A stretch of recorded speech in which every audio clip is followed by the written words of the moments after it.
प्रेमचंद की कहानी तथ्य। वह भेद अमृत के मन में हमेशा ज्यों का त्यों बना रहा और कभी न खुला।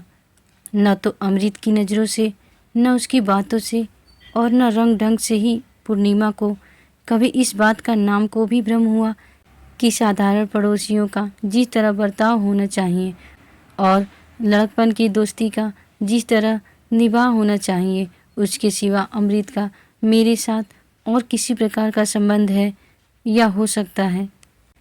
बेशक जब वह घड़ा लेकर कुएं पर पानी खींचने के लिए जाती थी, तब अमृत भी ईश्वर जाने कहाँ से वहाँ आ पहुँचता था और ज़बरदस्ती उसके हाथ से घड़ा छीनकर उसके लिए पानी खींच देता था। और जब वह अपनी गाय को सानी देने लगती थी, तब वह उसके हाथ से भूसे की टोकरी ले लेता था और गाय की नाद में सानी डाल देता था। जब वह बनिए की दुकान पर कोई चीज़ लेने जाती थी, तब अमृत भी अक्सर उसे रास्ते में मिल जाया करता था और उसका काम कर देता था। पूर्णिमा के घर में कोई दूसरा लड़का या आदमी नहीं था। उसके पिता का कई साल पहले परलोकवास हो चुका था और उसकी माँ पर्दे में रहती थी। जब अमृत पढ़ने जाने लगता, तब पूर्णिमा के घर जाकर पूछ लिया करता कि बाजार से कुछ मंगवाना तो नहीं है। उसके घर में खेती बाड़ी होती थी, गाय भैंसें थी और बाग बगीचे भी थे। वह अपने घर वालों की नज़र बचाकर फसल की चीज़ें सौगात के तौर पर पूर्णिमा के घर दे जाता था। लेकिन पूर्णिमा उसकी इन खातिरदारियों को उसकी भलमनसाहत और खाने पीने से संतुष्ट होने के सिवा और क्या समझे और क्यों समझे। ये गांव में रहने वाले चाहे किसी प्रकार का रक्त संबंध या कोई रिश्तेदारी न रखते हों, लेकिन फिर भी गांव के रिश्ते से भाई बहन होते ही तो हैं। इसलिए इन खातिरदारियों में कोई खास बात न थी। एक दिन पूर्णिमा ने उससे कहा भी कि तुम दिन भर मदरसे में रहते हो, मेरा जी घबराता है। अमृत ने सीधी तरह से कह दिया, क्या करूं, इम्तिहान पास आ गया है। मैं सोचा करती हूं कि जब मैं चली जाऊंगी तब तुम्हें कैसे देखूंगी और तुम क्यों मेरे घर आओगे। अमृत ने घबराकर पूछा, कहाँ चली जाओगी। पूर्णिमा लजा गई, फिर बोली, जहाँ तुम्हारी बहनें चली गई, जहाँ सब लड़कियाँ चली जाती हैं। अमृत ने निराश भाव से कहा, अच्छा यह बात है। इतना कहकर अमृत चुप हो गया। अभी तक यह बात कभी उसके ध्यान में ही नहीं आई थी कि पूर्णिमा कहीं चली भी जाएगी। इतनी दूर तक सोचने की उसे फुर्सत ही नहीं थी। प्रसन्नता तो वर्तमान में ही मस्त रहती है। यदि भविष्य की बातें सोचने लगे तो फिर प्रसन्नता ही क्यों रहे। और अमृत जितनी जल्दी इस दुर्घटना के होने की कल्पना कर सकता था, उससे पहले ही यह दुर्घटना एक खबर के रूप में सामने आ ही गई। पूर्णिमा के ब्याह की एक जगह बातचीत हो गई। अच्छा दौलतमंद खानदान था और साथ ही इज्जतदार भी। पूर्णिमा की माँ ने उसे बहुत खुशी से मंजूर भी कर लिया। गरीबी की उस हालत में उसकी नज़रों में जो चीज़ सबसे ज़्यादा प्यारी थी वह दौलत थी, और यहाँ पूर्णिमा के लिए सब तरह से सुखी रहकर ज़िंदगी बिताने के सामान मौजूद थे। मानो उसे मुँह मांगी मुराद मिल गई हो। इससे पहले वह मारे फिक्र के घुली जाती थी। लड़की के ब्याह का ध्यान आते ही उसका कलेजा धड़कने लगता था। अब मानो परमात्मा ने अपने एक ही कटाक्ष से उसकी सारी चिंताओं और विकलताओं का अंत कर दिया। अमृत ने सुना तो उसकी हालत पागलों की सी हो गई। वह बेतहाशा पूर्णिमा के घर की तरफ दौड़ा, मगर फिर लौट पड़ा। होश ने उसके पैर रोक दिए। वह सोचने लगा कि वहाँ जाने से क्या फ़ायदा, आखिर उसमें उसका कसूर ही क्या है और किसी का क्या कसूर है। अपने घर आया और मुंह ढककर लेट रहा। पूर्णिमा चली जाएगी, फिर वह कैसे रहेगा। वह विचलित सा होने लगा। वह जिंदा ही क्यों रहे, जिंदगी में रखा ही क्या है। लेकिन यह भाव भी दूर हो गया और उसका स्थान लिया उस निस्तब्धता ने जो तूफान के बाद आती है। वह उदासीन हो गया। जब पूर्णिमा जाती ही है तो वह उसके साथ कोई संबंध क्यों रखे, क्यों मिले जुले। और अब पूर्णिमा को उसकी परवाह ही क्यों होने लगी, और परवाह थी ही कब। वह आप ही उसके पीछे कुत्तों की तरह दुम हिलाता रहता था। पूर्णिमा ने तो कभी बात भी नहीं पूछी, और अब उसे क्यों न अभिमान हो, एक लखपति की स्त्री बनने जा रही है। शौक से बने, अमृत भी जिंदा रहेगा, मरेगा नहीं। यह इस जमाने की वफादारी की रस्म है। लेकिन यह सारी तेजी दिल के अंदर ही अंदर थी और निरर्थक भी। भला उसमें इतनी हिम्मत कहाँ थी कि जाकर पूर्णिमा की माँ से कह दे कि पूर्णिमा मेरी है और मेरी ही रहेगी। गजब हो जाएगा, गांव में आफत मच जाएगी। ऐसी बातें न गांव की कहानियों में कभी सुनी हैं और न देहातों में कभी देखी हैं। और पूर्णिमा का यह हाल था कि दिन भर उसका रास्ता देखा करती थी। वह सोचती थी कि क्यों मेरे दरवाजे होकर निकल जाता है और क्यों अंदर नहीं आता। कभी रास्ते में मुलाकात हो जाती तो मानो उसकी परछाई से भागता है। वह पानी की कलसी लेकर कुएं पर खड़ी रहती है और सोचती है कि वह आता होगा, लेकिन वह कहीं दिखाई ही नहीं देता। एक दिन वह उसके घर गई और उससे जवाब मांगा। उसने पूछा, तुम आजकल आते क्यों नहीं? बस उसी समय उसका गला भर आया। उसे याद आ गया कि अब वह इस गांव में थोड़े ही दिनों की मेहमान है। लेकिन अमृत चुपचाप ज्यों का त्यों बैठा रहा, लापरवाही से। उसने सिर्फ इतना कहा, इम्तिहान पास आ गया है, फुर्सत नहीं मिलती। फिर कुछ ठहर कर उसने कहा, सोचता हूँ कि जब तुम जा ही रही हो। वह कहना ही चाहता था कि तो फिर अब मोहब्बत क्यों बढ़ाऊँ, मगर उसे ध्यान आ गया कि बहुत मूर्खता की बात है। अगर कोई रोगी मरने जा रहा है तो क्या इसी विचार से उसका इलाज छोड़ दिया जाता है कि वह मरेगा ही? इसके विपरीत जो जो उसकी हालत और भी ज़्यादा खराब होती जाती है, त्यों तो लोग और भी अधिक तत्परता से उसकी चिकित्सा करते हैं। और जब उसका अंतिम समय आ जाता है तब तो दौड़ धूप की हद ही नहीं रहती।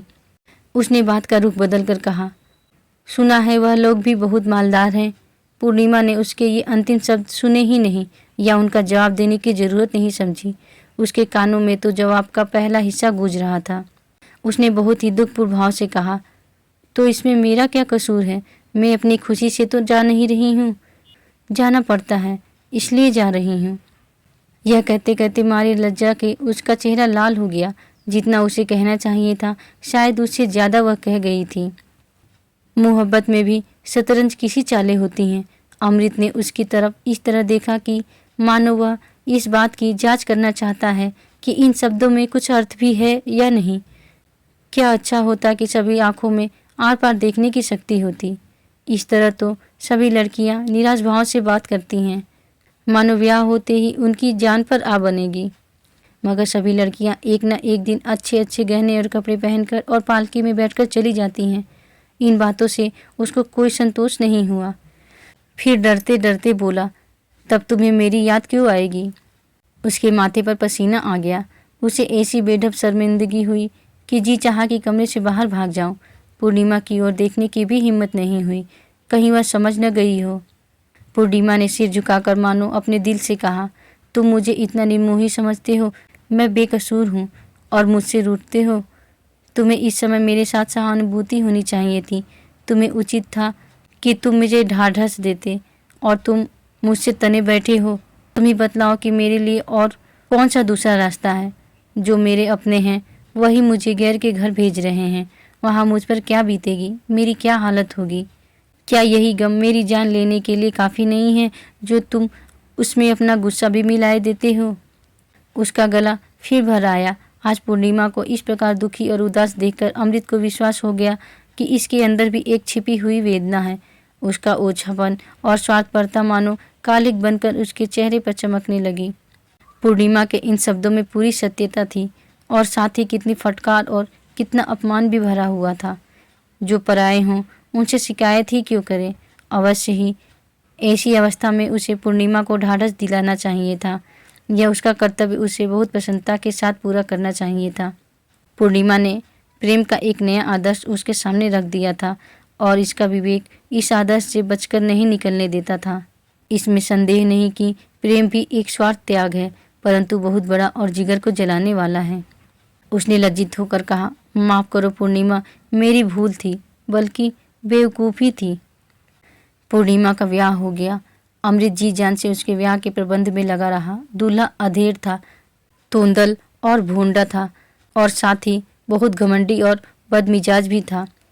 लेकिन अमृत ऐसी तत्परता से उसकी खातिरदारी कर रहा था कि मानो वह कोई देवता हो और उसकी एक ही मुस्कुराहट उसे स्वर्ग में पहुंचा देगी। पूर्णिमा के साथ बातचीत करने का अमृत को अवसर ही नहीं मिला और न उसने अवसर निकालने का कोई प्रयास किया। वह पूर्णिमा को जब देखता था वह रोती ही रहती थी और अमृत आंखों की जबान से जहाँ तक हो सकता था बिना कुछ कहे ही उसे जितना ढाढ़स और तसल्ली दे सकता था वह देता था और उसके प्रति सहानुभूति दिखलाता था। तीसरे दिन पूर्णिमा रो धोकर ससुराल विदा हो गई। अमृत ने उसी दिन शिव जी के मंदिर में जाकर परम निष्ठा तथा भक्ति से भरे हुए दिल से प्रार्थना की कि पूर्णिमा सदा सुखी रहे। जब नया और ताज़ा गम हो तो फिर इधर उधर के और फालतू विचारों का भला कहाँ प्रवेश हो सकता है। दुख तो आत्मा के रोगों का नाशक है, परंतु मन में उसे एक तरह की शून्यता का अनुभव हो रहा था, मानो अब उसका जीवन उजाड़ हो गया था। अब उसका कोई उद्देश्य या कोई कामना नहीं रह गई थी। 3 बरस बाद पूर्णिमा फिर मैके आई। इस बीच में अमृत का भी ब्याह हो गया था और जीवन का जुआ गर्दन पर रखे हुए लकीर पीटता चला जा रहा था, परंतु उसके मन में एक ऐसी अस्पष्ट सी वासना दबी हुई थी जिसे वह कोई स्पष्ट रूप नहीं दे सकता था। वह वासना थर्मामीटर के पारे की तरह उसके अंदर सुरक्षित थी। अब पूर्णिमा ने आकर उसमें गर्मी पैदा कर दी थी और वह पारा चढ़कर तर शाम की सीमा तक जा पहुंचा था। उसकी गोद में 2 बरस का एक प्यारा सा बच्चा था। अमृत उस बच्चे को दिन रात मानो गले से बांधे रहता था। वह सवेरे और संध्या उसे गोद में लेकर टहलने जाया करता था और उसके लिए बाजार से तरह तरह के खिलौने और मिठाइयाँ लाया करता था। सवेरा होते ही उसके जलपान के लिए हलवा और दूध लेकर पहुंच जाता था। उसे नहलाता धुलाता और उसके बाल साफ करता था। उसके फोड़े फुंसियाँ धोकर उन पर मलहम लगाता था। ये सभी सेवाएं उसने अपने जिम्मे ले ली थी।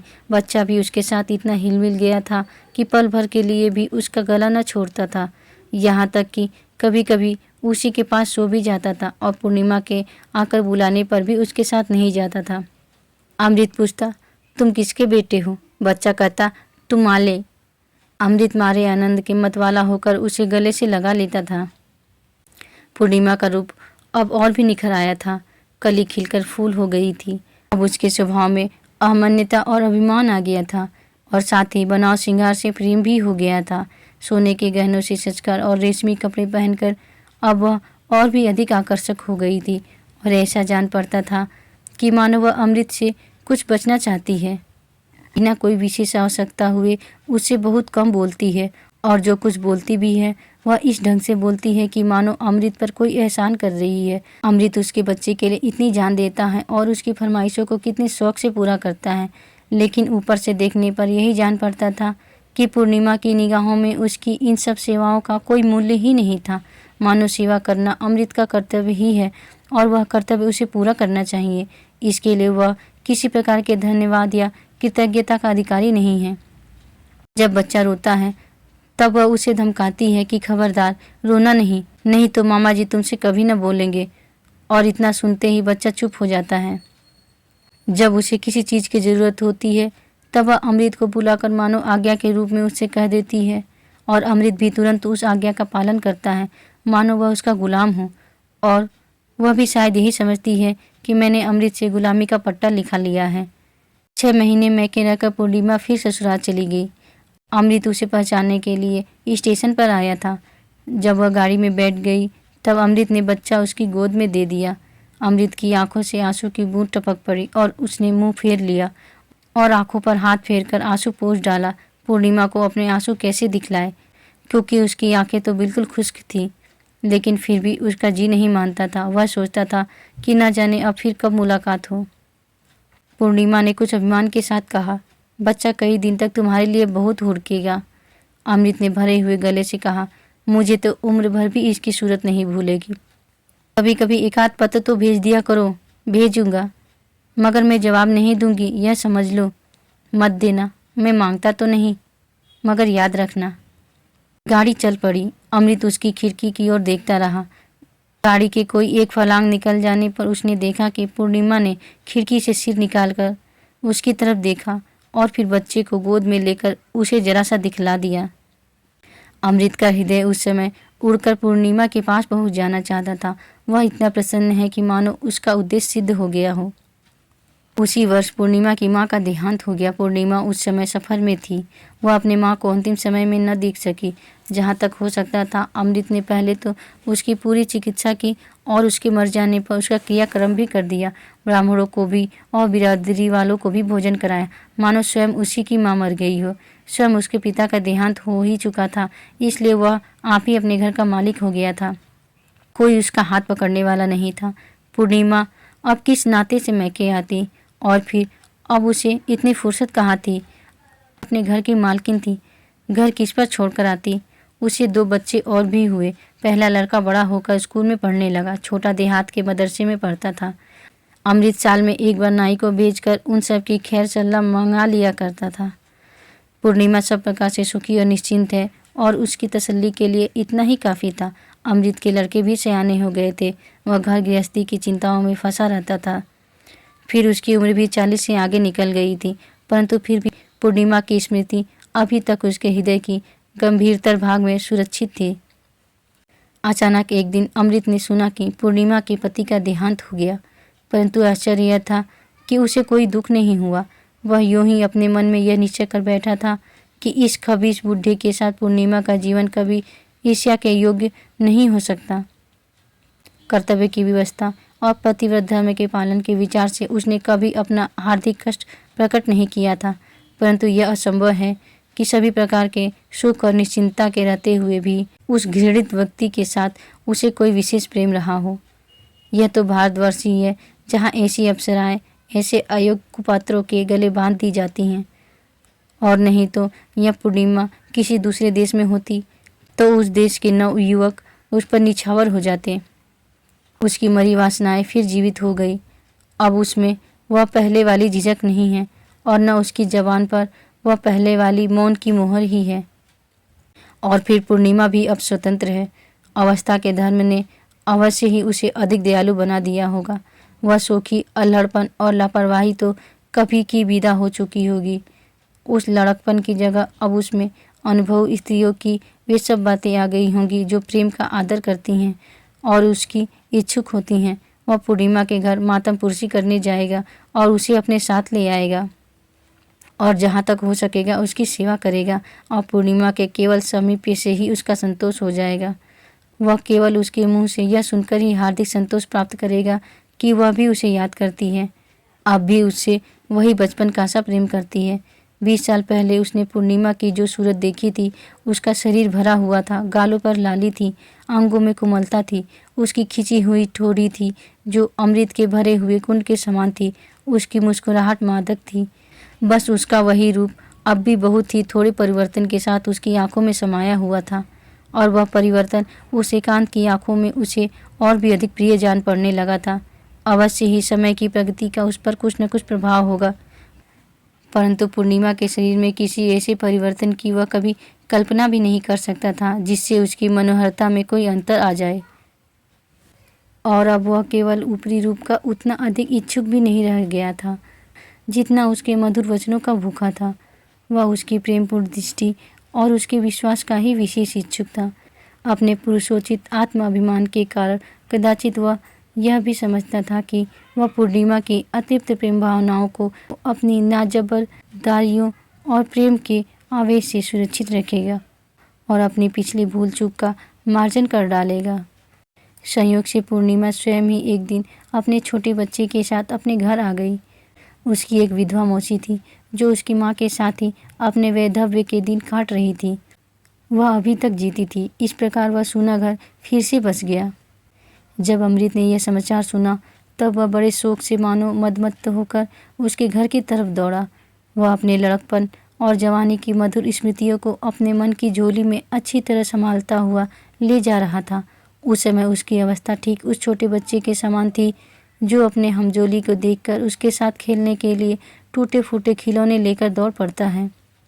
लेकिन उसकी सूरत देखते ही उसका सारा शोक और सारी उमंग मानो बुझ सी गई। वह निस्तब्ध होकर खड़ा रह गया। पूर्णिमा उसके सामने आकर सिर झुकाकर खड़ी हो गई। सफ़ेद साड़ी के घूंघट से आधा मुंह छिपा हुआ था, लेकिन कमर झुक गई थी।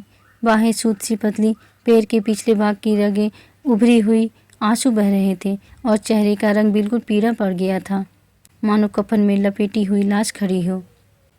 पूर्णिमा की मौसी ने आकर कहा, बैठो बेटा, देखते हो इसकी हालत सूख कर कांटा हो गई है। एक क्षण को भी आंसू नहीं थमते, सिर्फ एक समय सूखी रोटियां खाती है और किसी चीज़ से मतलब नहीं। नमक छोड़ दिया है, दूध घी सब त्याग दिया है, बस रूखी रोटियों से काम। इस पर आए दिन व्रत रखती है, कभी एकादशी, कभी इतवार और कभी मंगल। एक चटाई बिछाकर ज़मीन पर सोती है, घड़ी रात रहे उठकर पूजा पाठ करने लगती है। लड़के समझाते हैं मगर किसी की नहीं सुनती। कहती है कि जब भगवान ने सुहाग ही उठा लिया तो फिर सब कुछ मिथ्या है। जी बहलाने के लिए यहाँ आई थी, मगर यहाँ भी रोने के सिवा दूसरा काम नहीं। कितना समझाती हूँ कि बेटी, भाग्य में जो कुछ लिखा था वह हुआ, अब सब्र करो। भगवान ने तुम्हें बाल बच्चे दिए हैं, उनको पालो, घर में ईश्वर का दिया सब कुछ है, 4 को खिलाकर खा सकती हो। मन पवित्र होना चाहिए, शरीर को दुख देने से क्या लाभ। लेकिन सुनती ही नहीं। अब तुम समझाओ तो शायद माने। अमृत ऊपर से देखने में तो निस्तब्ध, परंतु अंदर हृदय विदारक वेदना छिपाए हुए खड़ा था। मानो जिस नींव पर उसने जिंदगी की इमारत खड़ी की थी वह हिल गई थी। आज उसे मालूम हुआ कि जन्म भर उसने जिस वस्तु को तथ्य समझ रखा था वह वास्तव में मृग तृष्णा थी अथवा केवल स्वप्न था। पूर्णिमा के इस विकट आत्मसंयम और तपस्वियों के इसी आचरण के सामने उसकी समस्त वासनाओं और प्रेम की उमंगों का नाश हो गया था और उसके जीवन का यह नया तथ्य आकर उपस्थित हो गया था कि यदि मन में मिट्टी को देवता बनाने की शक्ति है तो मनुष्य को देवता बनाने की शक्ति है। पूर्णिमा उसी घृणित मनुष्य को देवता बनाकर उसकी पूजा कर रही थी। उसने शांत भाव से कहा, तपस्विनी को हम जैसे स्वार्थी लोग कैसे समझा सकते हैं मौसी। हम लोगों का कर्तव्य इसके चरणों पर सिर झुकाना है, इसे समझाना नहीं। पूर्णिमा ने मुंह पर का घूंघट हटाते हुए कहा, तुम्हारा बच्चा तुम्हें अभी तक पूछा करता है। फिर मिलेंगे दोस्तों अगली कहानी के साथ। राधे राधे।